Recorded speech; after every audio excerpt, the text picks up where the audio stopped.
এ যুবক ভাইয়ের একটা দাবি করেছে হুজুর, ওই জিনা করা যুবকের একটু ওয়াজ করতে বলেছিল।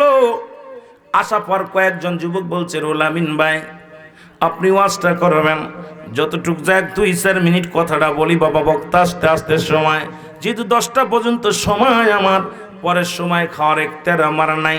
কারণ টাইম টু টাইম যদিও আমি একজনের হক নষ্ট করি, আল্লাহর দরবারে আমার জবাব দিতে হবে। মুনাফিকদের চিনার উপায় হলো মুসলমান 3টা। ওই মুনাফিক যখন কথা বলে, ও মুসলমান শুনে নাও, মিথ্যা বলে, মুসলমান আমানতের খিয়ানত করে। পৃথিবীর মধ্যে মুসলমান মিথ্যা বলে, এবং 1 নম্বরে মিথ্যা বলা, আমানতের খিয়ানত করা, এবং মুসলমান শোনো ছগলখুরি করা, একজনের কথা একজনের কাছে লাগায়া দিয়া, এই মুনাফিকদের লক্ষণ হলো এটা। এখন মুনাফিক চিনার উপায়, আর মুনাফিকদের স্থান হবে কোথায়? ও মুসলমান, জাহান্নামের একটা নিম্ন স্তরের জায়গা, যেটা হলো হুব্বুল ফুজুল, নিম্ন কাতারের জায়গা। মহিলাদের হায়ানি পাশের পানিগুলো গড়াইয়া গড়াইয়া একটা স্তরে যা পড়ে গো, ওই জায়গা হবে মুনাফিকদের জায়গা। এখন মুনাফিক চিনার উপায় আগেই বলেছি। মুনাফিক চিনবেন কেমন করে? যখন কথা বলবে মিষ্টি মিষ্টি মধুর সুরে মিথ্যা কথা বলবে, শুধু মিথ্যা কথা বলে। 2 নম্বর আমানতের খিয়ানত করে, 3 নম্বর ছগলখুরি করে, পর নিন্দা, মানে এক কথায় বলো এর কথা ওর কাছে লাগায়া দিয়ে যায়। এই সমস্ত মানুষ আম্মা জান আয়েশা সিদ্দিকার কাছে রাহমাতুল্লিল আলামিন চোখের পানি ছেড়ে বলে, আম্মা জান আয়েশারে ডাক দে, বলে আয়েশা রে সন্তান। কথা বোঝেন? যদি বাপ না থাকে, ওই সন্তান হইলে ওই মায়ের পেটে ওরে কি কয়? জোরে বলেন কি কয়? তদ্রূপ নবীকে বাদ দিয়ে যারা আল্লাহকে পাইতে চায়, এরা হলো আল্লাহ ওয়ালা কাফের। নবী বাদ দিয়ে কখনো আল্লাহকে পাওয়া সম্ভব নাই। কারণ নবী বলেন, হায়াতি খায়রুল লাকুম, আমার হায়াতের জিন্দেগিটা আমার উম্মতের জন্য কল্যাণ স্বরূপ গো। ও আলেমরা শুনে নাও, নবী কেমনে তোমরা বাদ দিবে?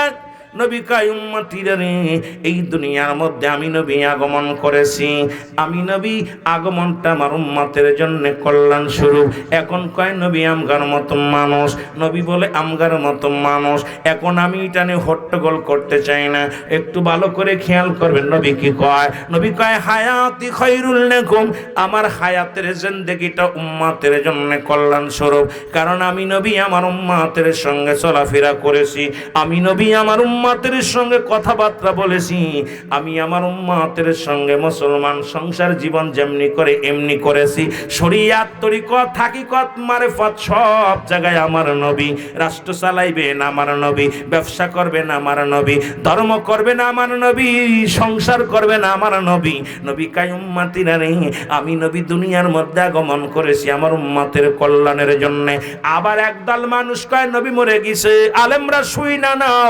নবী কয়, কি কয়? ও ফাতি খায়রুল লাকুম, ও মামায়াতি খায়রুল লাকুম। আল্লাহর নবী ডাক দে কয়, উম্মতিরা গো,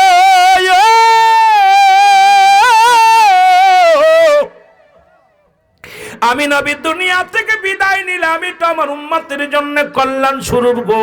কারণ পৃথিবীর মধ্যে যদি কোনো উম্মত কোনো ভালো কর্ম করে, সঙ্গে সঙ্গে আমি নবী আল্লাহর দরবারে প্রশংসা করি।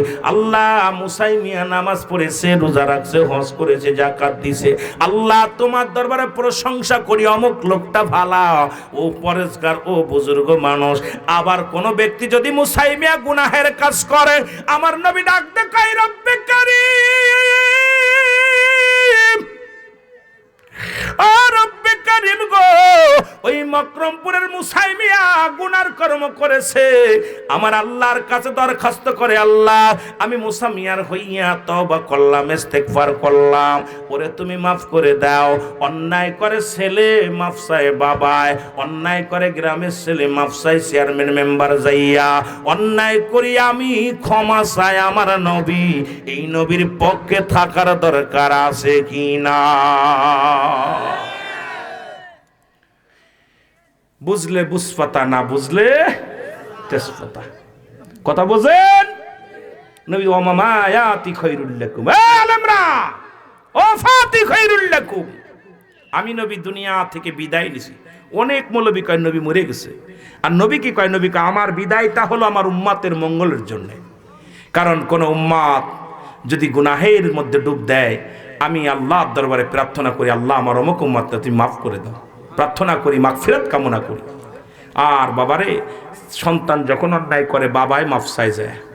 গ্রাম যত বড় বড় বিপদে পড়ে যায়, অন্যায় করে, চেয়ারম্যান মেম্বার যে মাফ চায়, ভাই আমার গ্রামের ছেলের অন্যায় করছে, মাফ করে দাও।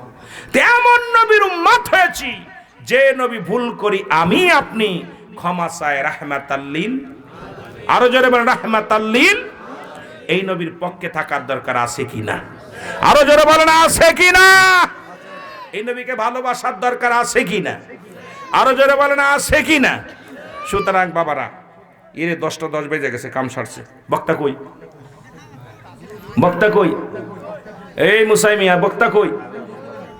তামার বাবার না, 10টা পর্যন্ত আমার সাথ, 10টা 10 বেজে গেছে।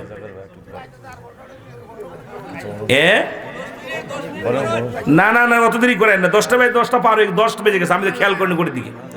একটু মহব্বতের সঙ্গে দরুদ শরীফ আলী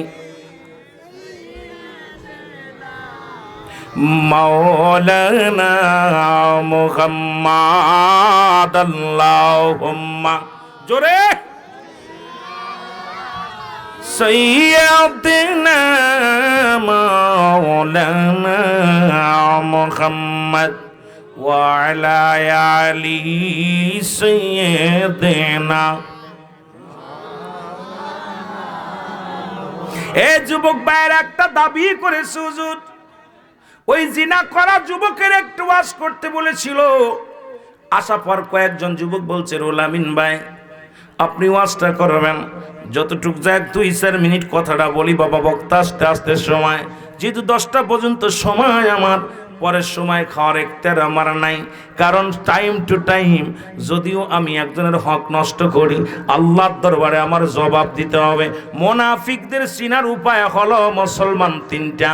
ওই মুনাফিক যখন কথা বলে, ও মুসলমান শুনে নাও, মিথ্যা বলে, মুসলমান আমানতের খিয়ানত করে। পৃথিবীর মধ্যে মুসলমান মিথ্যা বলে, এবং 1 নম্বরে মিথ্যা বলা, আমানতের খিয়ানত করা, এবং মুসলমান শোনো সগলখুরি করা, একজনের কথা একজনের কাছে লাগায়া দিয়া, এই মুনাফিকদের লক্ষণ হলো এটা।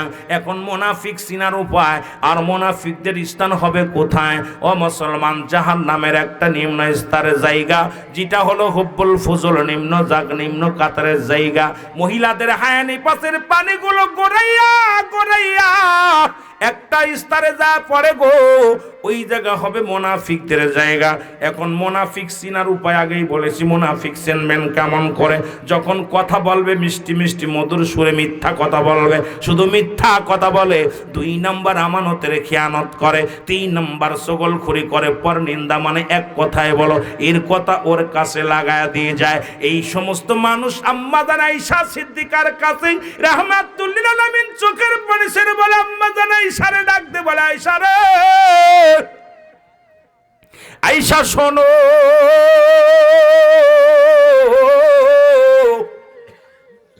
আমাকে আল্লাহ জাহান্নাম দেখাইল। ওই জাহান্নামের মধ্যে 2টা লোকের কষ্ট দেখে বড় কষ্ট পাইলা ভাবি। নবী বলা পর আম্মা জান আয়েশা সিদ্দিকা বলে, ইয়া রাসূলুল্লাহ, ইয়া হাবিবাল্লাহ, নবী গো, ও নবী, কি তারা অন্যায় করেছে, কি পাপ করেছে? আমার নবী বলেন, জাহান্নামের মধ্যে একটা সাগরের নদী আছে, আগুনের নদী। কিসের নদী? জোরে বলেন কিসের নদী? আগুনের নদী। কিসের নদী? আগুনের নদী। এই আগুনের নদীর মধ্যে একদল মানুষ সাঁতার কাটে, আবার তারা কুল কিনারা পায়। এদের একটু মাঝে মাঝে তারা ওই কুল বায়া বায়া ওঠে, আবার তাদেরকে ঘাড় ধাক্কা দিয়ে দিয়ে আগুনের নদীর মধ্যে ফেলে দেওয়া হয়। আম্মা জান আয়েশা বলে, ইয়া রাসূলুল্লাহ, ইয়া হাবিবাল্লাহ, নবী গো, ওই আগুনের নদীর মধ্যে কেমনে মানুষ সাঁতার কাটে, আর কি অপরাধে তাদের বারবার ফেলে দেওয়া হয়? নবী কয়, সমস্ত পাপীরা দুনিয়ার মধ্যে শোনো, এই দুনিয়ার মধ্যে যারা সুদখোর আর ঘুষখোর, শুনছিস? যুবকেরা শুনছস? আল্লাহর নবী ডাক দিয়ে বলে, আয়েশা রে, যে সমস্ত মানুষগুলো সুদ খায় আর ঘুষ খায়, এই ঘুষখোর আর সুদখোরের জায়গা হবে আগুনের নদী।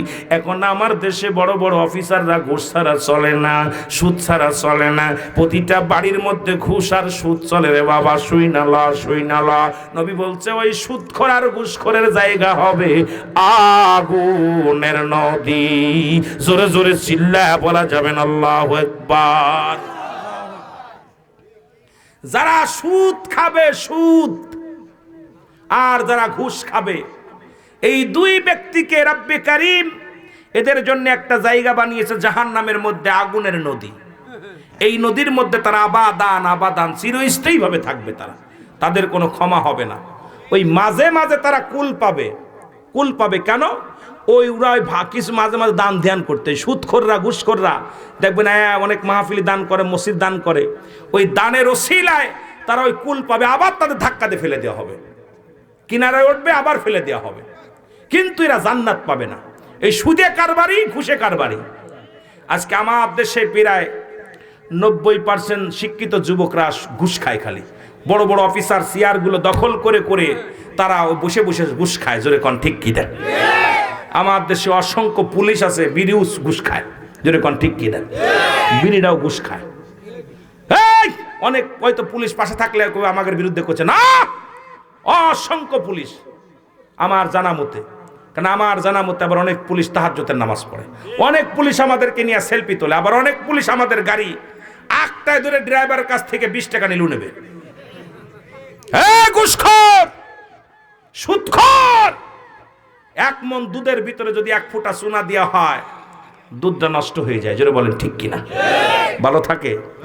হালাল উপার্জন 20,000 50,000 টাকা হালাল উপার্জন করিস, সামান্য 20 টাকার জন্য 50 টাকা সুদ আর ঘুষের জন্য, ঘুষটা 200 টাকা ঘুষের জন্য, 500 টাকা ঘুষের জন্য তুই সব তোর বাবা মারে হারাম খাওয়ালি, তোর মা বাবারে হারাম খাওয়ালি, তোর বাবারে হারাম খাওয়ালি, বিবির হারাম খাওয়ালি, সন্তানের হারাম খাওয়ালি। ভাই বলেন দি সুদ খা হালাল না হারাম? জোরে বলেন। ঘুষ খা, শুয়োরের গোস্ত খা হালাল? জোরে বলেন কি? যারা ঘুষ খায় আর সুদ খায় ওদের গরুর গোশ, ছাগলের গোশ, মুরগির গোশ খাদ্য দেবেন না। ওদের দাওয়াত করে খিনজিরের গোশ, শুয়োর জবরি খাওয়াবেন। কারণ তুই ঘুষ খাবি, ওটাও ঘুষ খাও হারাম, সুদ খাও হারাম। আর বাড়ি যায় বাজারে যায় কিনবি গরুর গোস্ত, বাজারে যায় কিনবি খাসির গোশ। তোদের যন্ত্রণায় আজকে গরিব মানুষ 1 কেজি গোশ কিনতে পারে না। আজকে গরুর গোশের দাম বাড়ছে 700-800 টাকা, খাসির গোশ 1000 টাকা। ওই সুদখোর আর ঘুষখোরেরা ব্যাগ থুয়ে থুয়ে ব্যাগ কিনে খেয়ে ফেলে। এই ঘুষখোরেরা, তোরা আজ থেকে শুয়োরের গোশত খাবি। জোরে বলেন ঠিক কিনা? যারা ঘুষখোর, কারণ ঘুষ খার সুদখোর হলো মার সঙ্গে জিনা কর। সুদ খার জিনা করা সমান। তোর মাল লাগে জিনাকারী, মায়ের লাগে জিনাকারী।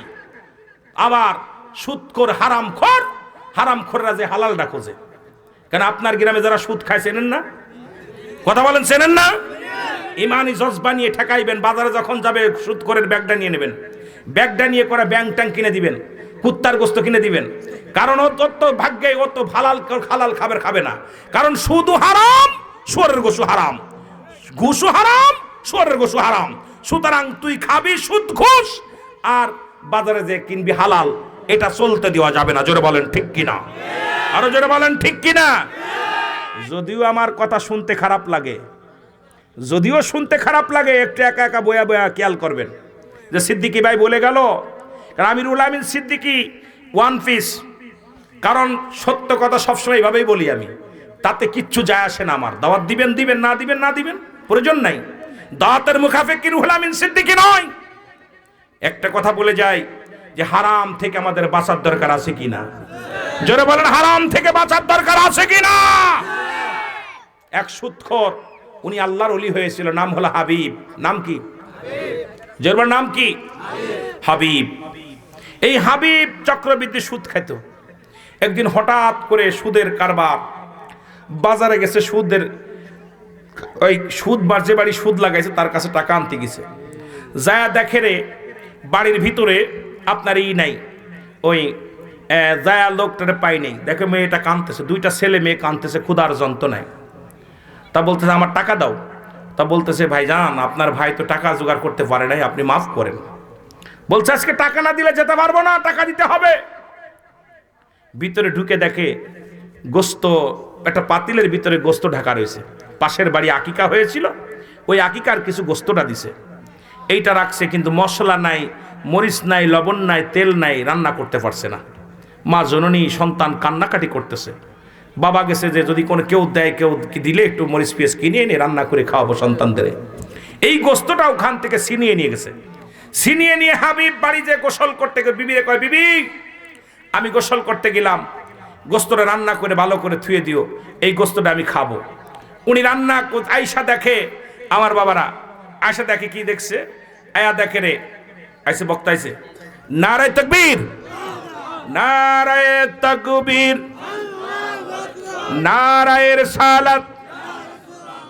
মাইনুদ্দিন আত্তাহিরি সাহেবের আগমন, বিশেষ অতিথির আগমন।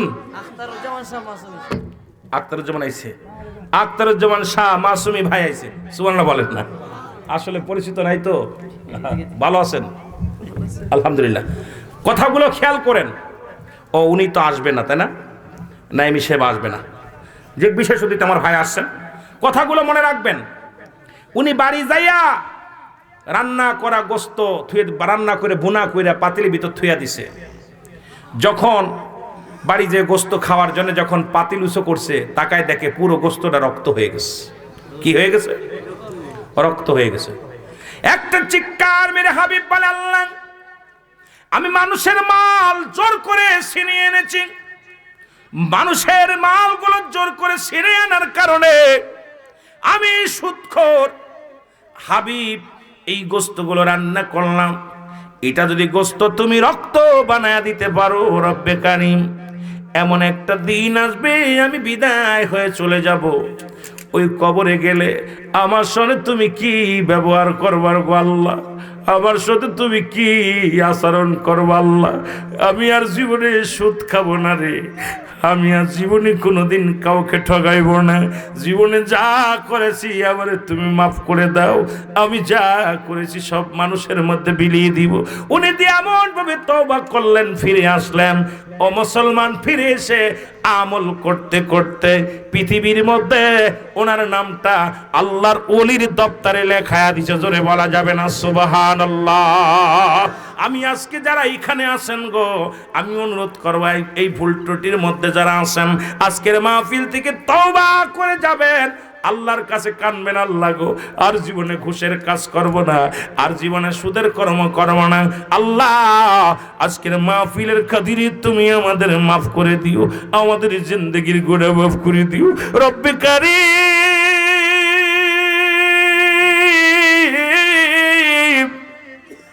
জীবনে কত মাহফিলে বসলাম রে, আজকে এই মাবুদ গো, এই মকরমপুর দিকের পার তোমার দরবারে চোখের পানিগুলো ছেড়ে কান্দি রে আল্লাহ, আমাদের জীবনের গুনাহগুলো মাফ করে দিও। আমার আল্লাহর দরবারে গভীর রাত্রে চোখের পানিগুলো ছেড়ে ছেড়ে কানবেন, আল্লাহ যেন মাফ করে দেয়, সবার জিন্দেগির গুনাহ যেন মাফ করে দেয়, সবাইকে যেন আল্লাহ আল্লাহ রাব্বুল আলামিন মাসুমের মাসুম বানায়া দেয়। আল্লাহ যেন আমাদের সবাইকে নাজাতের দরিয়া বানায়া দিতে পারে। আজকের মাহফিল সকলে চিল্লায় বলা যাবে না আমিন। সকলের কাছে দোয়া আছে, বিদায় নিলাম। দোয়া করবেন আমার জন্য। আসসালামু আলাইকুম ওয়া রাহমাতুল্লাহি ওয়া বারাকাতুহু।